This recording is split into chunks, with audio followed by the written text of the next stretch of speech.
When Shaquille O'Neal walked into the lobby of the Marriott in downtown Atlanta on a Wednesday evening in early November, he was not thinking about Jerome. He had not thought about Jerome in a long time, not because he had forgotten him, but because the distance between what their lives had become was the kind of distance a person stops measuring after a while, the way you stop measuring the distance between the shore and a boat that has been drifting for years. He was in Atlanta for a charity event the following night. No cameras tonight, no schedule until morning. A plain black hoodie, gray sweatpants, white sneakers worn soft at the heel. No jewelry, no security, just a man checking into a hotel. The lobby smelled like carpet cleaner and coffee that had been sitting too long. A jazz playlist was coming through the ceiling speakers. Two business travelers were checking in ahead of him. Shaq stood in line and waited. It was while he was waiting that he noticed three things. First, a pair of work boots sitting on the floor beside one of the lobby chairs, placed together carefully, toes forward, laces tucked inside. Steel-toed, soles worn smooth on the outer edges, not new clean, scrubbed clean. The clean that comes from someone who does not have many things and takes care of the things they have. Second, a small Ziploc bag on the chair's armrest containing a toothbrush, a travel-sized tube of toothpaste, and a folded piece of paper.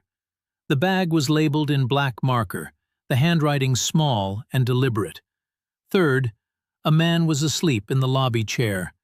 He was curled into the chair the way a large man curls into a space that was not built for sleeping.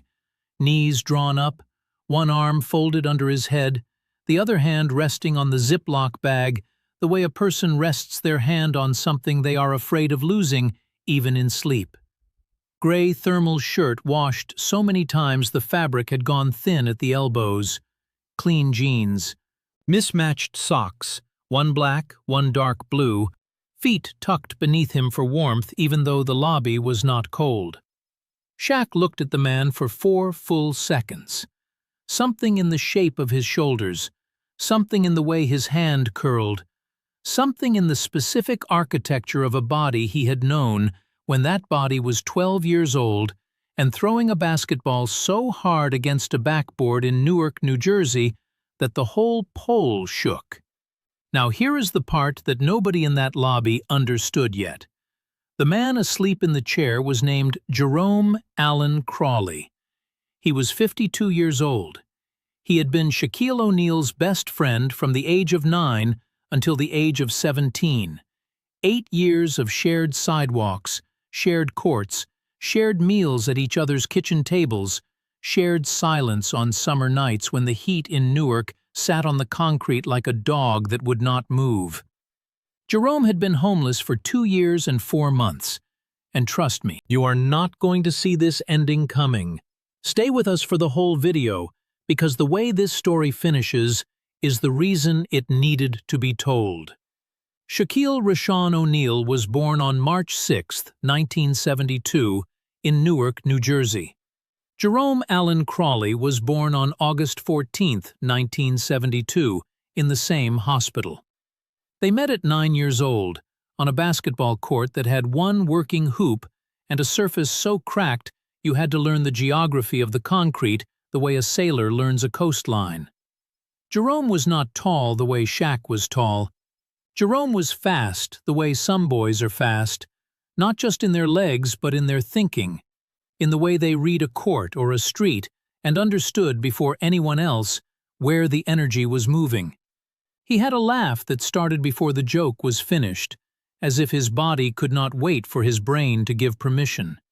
His mother, Denise Crawley, lived 3 floors above the O'Neals. She worked 2 jobs. She was not home often, which meant Jerome was at Shaq's apartment often, which meant Lucille O'Neal fed him often, which meant Jerome learned the rules of the O'Neal household the way all extra children learn them, by watching, by adjusting, by understanding that the plate set for you at someone else's table is a form of love that does not require explanation. Philip Harrison, Shaq's stepfather, treated Jerome the same way he treated his own children, with discipline, with expectation, and with one sentence he applied equally to everyone under his roof, including the boy from 3 floors up who showed up at dinner time with a basketball under his arm. Don't be a reaction, be a response. Jerome heard that sentence 100 times. He did not fully understand it at 12. He understood it at 49, sitting in a shelter in Memphis, holding a letter he had written to Shaq and then torn up, because he could not decide whether sending it would be a reaction or a response. He never sent it. When Shaq left Newark, first for the military bases, then for LSU, then for the NBA, then for everything, Jerome stayed. That was not a failure. That was a fact. Most people stay. The world is mostly built by people who stay in the place they started and build what they can with what is in front of them. Jerome worked construction for 22 years. He could read a blueprint the way a musician reads sheet music, not just the notes, but the spaces between them, the places where the structure breathed and the places where it held. He married at 26, a woman named Sandra who taught 4th grade and had a way of looking at him when he was being difficult that made him want to be less difficult. They had a daughter, Alexis, born in 1999. The marriage ended in 2011. Sandra moved to Charlotte with Alexis. Jerome stayed in Newark. The injury came in 2018. A fall from scaffolding, 12 feet, shattered his hip, fractured 2 vertebrae. The surgery was successful. The recovery was not because his body would not heal, but because the healing took 11 months, and the disability payments ran out at 6, and the gap between those 2 numbers is where a life that was already close to the edge goes over it. He lost the apartment in 2019. By 2020, he was sleeping in shelters. Newark, then Trenton, then Philadelphia, then Memphis. Each city a stop on a journey that had no destination, only the momentum of a man who keeps moving, because standing still means admitting that this is where you are. He carried 3 things: the work boots, scrubbed clean every week, the Ziploc bag with the toothbrush and the folded piece of paper, and a memory of a basketball court where a boy who would become the most dominant center in NBA history had once passed him the ball and said, without looking, "You're open, Rome. You're always open." The folded piece of paper was the letter he had written to Shaq and never sent. 3 paragraphs, no return address. You are going to have to wait just a little longer before you hear what that letter said. Shaq stepped out of line. He walked to the chair. He stood over the sleeping man the way you stand over something you recognize and cannot believe you are seeing. The way you stand when the distance you stopped measuring suddenly collapses to 0 and the boat is right there, against the shore. "Jerome," he said it quietly, "the volume you use when you are calling someone back from somewhere far away, and you are not sure they can hear you." Jerome opened his eyes. He looked up the way a person looks up when they are in a place they are not supposed to be sleeping, and the first instinct is to apologize and move. His hand tightened on the Ziploc bag, then his eyes focused. Something moved behind his face. Not recognition. Recognition is too clean a word. It was the specific rearrangement of a man's entire understanding of where he is and what is possible, happening in real time. Shaq. Rome. Nobody in the lobby moved. The woman behind the desk had stopped mid-sentence. The jazz kept playing from the ceiling, unbothered. Shaq sat down in the chair next to him, not across from him, next to him. The way you sit next to someone when the conversation that needs to happen is a side-by-side one, where both people look forward and let the words land between them. "How long?" Shaq said. Jerome did not pretend to misunderstand the question. 2 years, little over. "Why didn't you call me?" Jerome was quiet for 7 seconds. Then he said, "Because I did not want to be a reaction." Shaq closed his eyes. He pressed his palms together between his knees.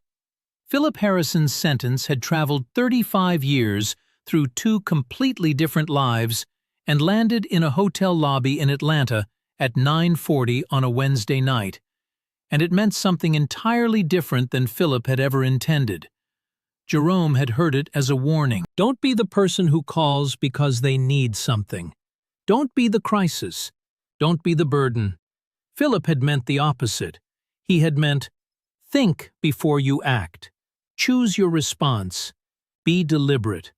But a sentence, once it leaves the mouth that said it, belongs to the ear that received it. And Jerome's ear had been the ear of a boy who learned early that needing help was a form of weakness. He had been silent for 2 years. Rome, Shaq said, that sentence was not meant to keep you from calling me. I know that now. Do you? I know it now because you are sitting next to me in a hotel lobby, and I am not wearing matching socks, and you sat down anyway. Shaq looked at Jerome's feet, one black sock, one dark blue. He pressed his lips together once, the way a man does when the thing that is funny is also the thing that is breaking his heart, and he has to choose which one to let through. Now here is the part that nobody in that lobby had any way of knowing. Shaq had a program, not the gala, something that did not have a name yet. A transitional housing and employment initiative for men over 45 who had fallen out of the workforce due to injury. He had been developing it for 14 months. The first property, a renovated apartment complex in College Park, 12 units, fully furnished, connected to a vocational re-entry program, had been completed 3 weeks ago. The program coordinator was a woman named Gail Underwood, 58 years old, former case manager at the Veterans Affairs Office in Decatur. She had spent 23 years helping men find their way back into housing and employment, and she had left the VA because she believed the system moved too slowly for the speed at which people were falling. Gail had one rule, she said to every person who entered her program: you are not starting over. You are starting from what you know. The initiative had 12 units. 11 were filled. The 12th had been empty for 3 weeks because Gail had been waiting for the right person. Not the most desperate, not the most qualified, but the person whose combination of skill and circumstance meant the program could do what it was designed to do. Not rescue someone, but remove the obstacle between who they were and who they had been before the obstacle arrived. Shaq did not know, when he walked into that lobby, that the 12th unit would be filled tonight. He knew now. "Give me the letter," Shaq said. Jerome looked at the Ziploc bag. He unzipped it slowly, took out the folded piece of paper, and handed it over. 3 paragraphs, no return address. The first explained what had happened: the fall, the hip, the recovery that outlasted the money. The second apologized. Not for needing help, for not being the person who did not need it. The third paragraph was one sentence. "You were always open too, Shaq. I just forgot how to pass." Shaq read it twice. He folded it along the same creases and put it in his own pocket. "You are not sleeping in this lobby tonight," he said. "Shaq!" "I am not asking, Rome, and I am not rescuing you. I have something that was built for exactly this: 12 units, vocational program, a woman named Gail who will not let you feel sorry for yourself for more than 1 business day." He paused. "And I need someone who can read a blueprint, because the next property is a 36-unit complex, and my contractor cannot find a foreman who knows the difference between what a structure needs and what a structure says it needs." Something shifted in Jerome's posture, not like a man being saved, but like a man whose center of gravity had just moved back to a place it had not been in 2 years. The shift of a person who has been told, specifically and credibly, that they are not a problem to be solved, but a skill to be used. "You are offering me a job." "I am offering you a job." Because you feel sorry for me. I am offering you a job because you can read a blueprint, and I need someone who can read a blueprint. The fact that you are my best friend is why I am sitting in this chair instead of sending an HR email. There is a difference. Jerome looked at his boots on the floor, placed together, toes forward, clean. Those boots have a lot of miles left on them, Shaq said. Yeah, Jerome said, they do. Shaq checked Jerome into the hotel that night, the room next to his. He ordered 2 meals from room service and they ate at the small table by the window and did not talk about the last 20 years for the first 45 minutes. They talked about the court in Newark, the cracked concrete, the hoop that pulled slightly to the left so you had to adjust your shot by 2 degrees or it would rim out every time. You always adjusted, Jerome said. I never could. You adjusted at everything else, Shaq said. The court was the only place you were stubborn. Jerome laughed, the same laugh, the one that started before the sentence was finished. It had not changed. 35 years and that laugh had not changed. The next morning, Shaq drove Jerome to the property in College Park. Gail Underwood was waiting at the entrance, a short woman with reading glasses on a chain and the posture of someone who had spent 2 decades refusing to be discouraged. She shook Jerome's hand. You are not starting over, she said. You are starting from what you know. Jerome looked at her, then at Shaq, then at the building, clean, solid, 12 units, a parking lot with fresh paint on the lines. I know how to build things, he said. Good, Gail said, because Unit 12 has a shelf in the closet that is not level. It has been bothering me for 3 weeks. Jerome looked at her for a moment. Then the laugh came again, quick, before the sentence was done, the whole body ahead of the brain. He picked up his boots from the car. He carried them inside. A woman named Gail Underwood learned that the 12th unit had been waiting for exactly the right person, and that sometimes the right person arrives in mismatched socks with a pair of boots that have been scrubbed clean by someone who was never as lost as he believed he was. A man named Jerome Crawley learned that the sentence he had carried for 35 years had never meant what he thought it meant. It had never meant stay silent. It had meant choose carefully. And calling your best friend when you need help is not a reaction. It is the most deliberate response there is. And Shaquille O'Neal drove back to the hotel with a folded letter in his pocket and a sentence in his chest that had been sitting there since he was 9 years old on a cracked basketball court in Newark. You're open, Rome. You're always open. Philip Harrison would have understood. He would have said the sentence once, quietly, and let it sit.